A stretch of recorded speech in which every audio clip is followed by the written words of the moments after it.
Olá, tudo bem? Sou Luiz Cláudio. Estamos aqui mais uma vez para tratar sobre a lei do inquilinato, no nosso podcast Desvendando o Aluguel. No último episódio, nós falamos do artigo 5º ao artigo 16. Hoje, o nosso assunto vai ser o valor do aluguel e reajustes, tudo mais que a gente tem que entender na hora de cobrar o aluguel, na hora de colocar ali o aluguel no contrato de locação, ok? O que pode e o que não pode, tá?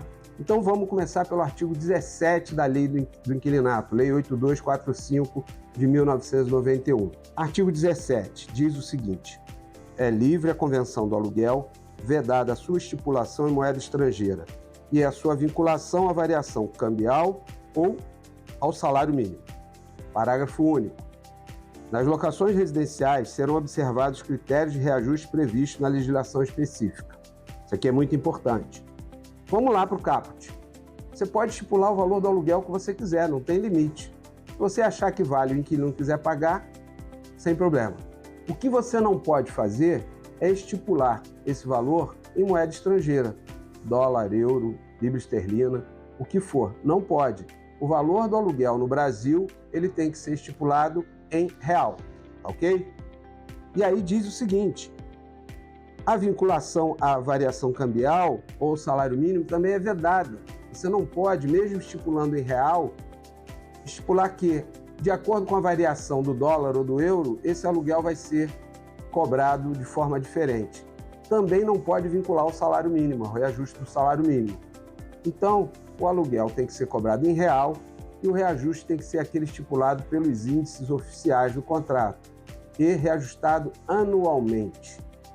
E aí vem uma questão, mas por que tem que ser reajustado anualmente, já que a lei do inquilinato, se você pegar todos os artigos da lei do inquilinato, não diz que tem que ser reajustado anualmente. Ela diz só que você tem que escolher um índice oficial.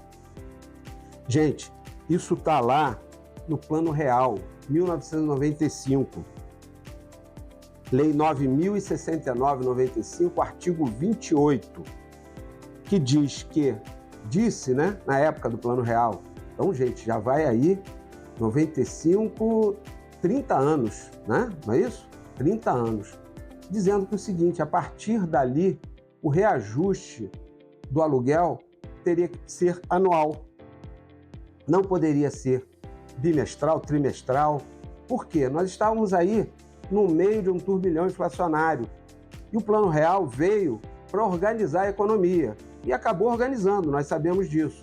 Então, até hoje, o reajuste do aluguel, ele tem que ser anual. Então, por isso que você não pode querer reajustar o aluguel bimestral, mas a lei do inquilinato não diz nada. Mas tem uma legislação federal que está vigente até hoje que diz isso, ok?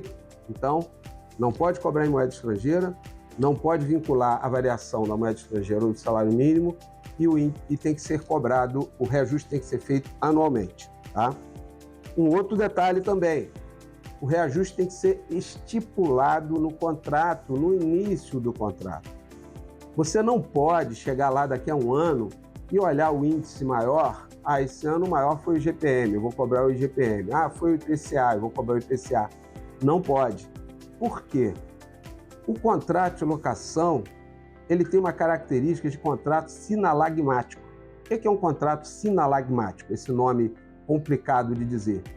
Ele tem que ter equilíbrio, as partes têm que estar equilibradas.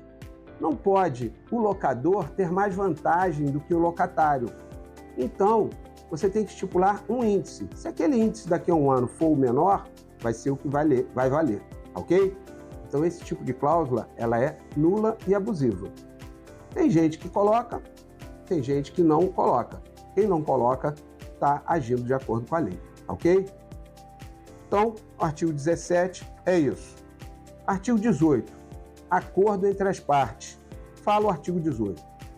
É lícito às partes fixar de comum acordo novo valor para o aluguel, bem como inserir ou modificar cláusulas de reajuste. O que quer dizer isso, gente? Você estipulou o valor do aluguel, daqui a um ano e meio, você identificou que esse valor do aluguel está baixo. Nada impede você chegar para o seu inquilino e falar: vamos mudar? Vamos aumentar um pouquinho? Da mesma forma, o inquilino pode propor isso para você. Ah, vamos mudar o índice que nós elegemos? Esse índice todo ano está muito baixo.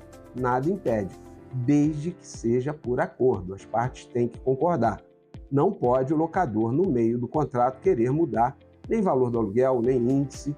Não pode ser mudado. A lei não permite. Esse tipo de cláusula também é nula e é totalmente invalidada se for levado ao judiciário, esse tipo de prática. Ok? Artigo 19 trata da ação revisional. E esse procedimento da ação revisional está lá no finalzinho da lei do inquilinato. Então, como aqui nós estamos tratando da parte material da lei, nós não vamos entrar nas miudezas da parte processual.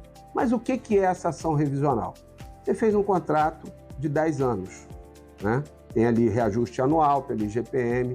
Chegou no 4º ano, você sentiu que esse valor está defasado ou está alto demais, o inquilino. Então, as partes podem chamar a outra para um acordo. E aí, se não houver o acordo, quem vai decidir vai ser o judiciário, através da ação revisional de aluguel. Então, para isso, tem que ter no mínimo 3 anos de contrato. Nessa ação revisional, ela vai ter perícia, vai verificar se o valor do mercado está alto ou está baixo e vai fixar ali um novo valor do aluguel, mesmo esse contrato tendo validade de 10 anos. Então, esse foi um exemplo que eu trouxe aqui. Ok? Todo mundo pode, locatário e locador. Na época que a lei foi promulgada, o objetivo era de defender o locador. Por quê? A inflação carcomia o aluguel. Mas hoje tivemos já situações, naquela alta do IGPM, quem manejou a ação revisional foi o inquilino, para reduzir o valor do aluguel. Ok? Então, está lá no artigo 19. Não havendo acordo, locador ou locatário, após 3 anos de vigência do contrato ou do acordo anteriormente realizado, poderão pedir revisão judicial do aluguel, a fim de ajustá-lo ao preço de mercado. Ok? Artigo 20, proibição de pagamento antecipado. É uma outra prática também vedada pela lei do inquilinato, cobrar aluguel antecipado. Mas tem 2 exceções que você pode fazer, tá? Vamos ver o que diz a lei? Artigo 20. Salvo as hipóteses do artigo 42, alocação e da alocação por temporada, o locador não poderá exigir o pagamento antecipado do aluguel. Hipótese do artigo 42, aluguel sem garantia. Quando você trata com seu inquilino um aluguel e não pede garantia nenhuma, você pode pedir que ele pague antecipadamente, sem problema nenhum, tá? Essa é uma hipótese. E o aluguel por temporada, ou seja, abaixo de 90 dias. Você fala, olha, eu quero alugar o imóvel por 60 dias, tá bom, você me paga tudo antecipadamente.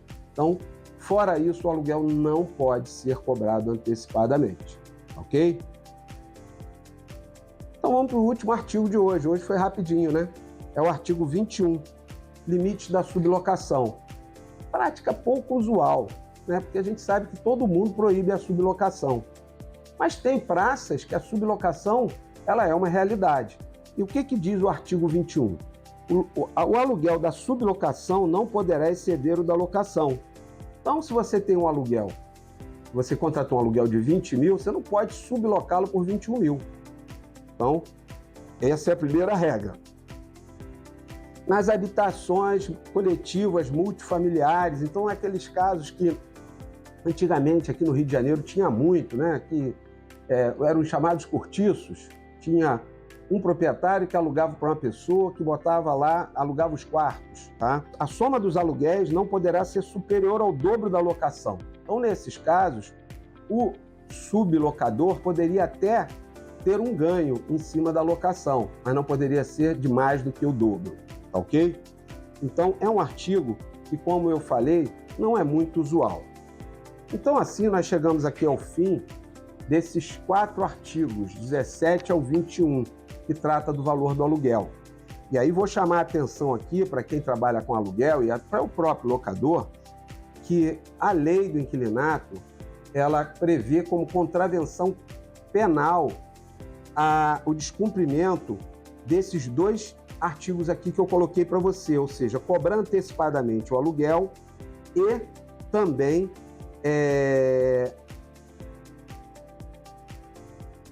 cobrar antecipadamente o aluguel, é isso, tá? E a multa pode chegar até 12 vezes o valor do aluguel, ok? Então, pessoal, É isso. Se você trabalha com aluguel, tem que saber o que você pode e o que você não pode fazer, tá ok? Então, siga a gente. No próximo episódio, nós vamos falar dos próximos artigos da Lei do Inquilinato. Vamos tentar aqui ser bem sucintos.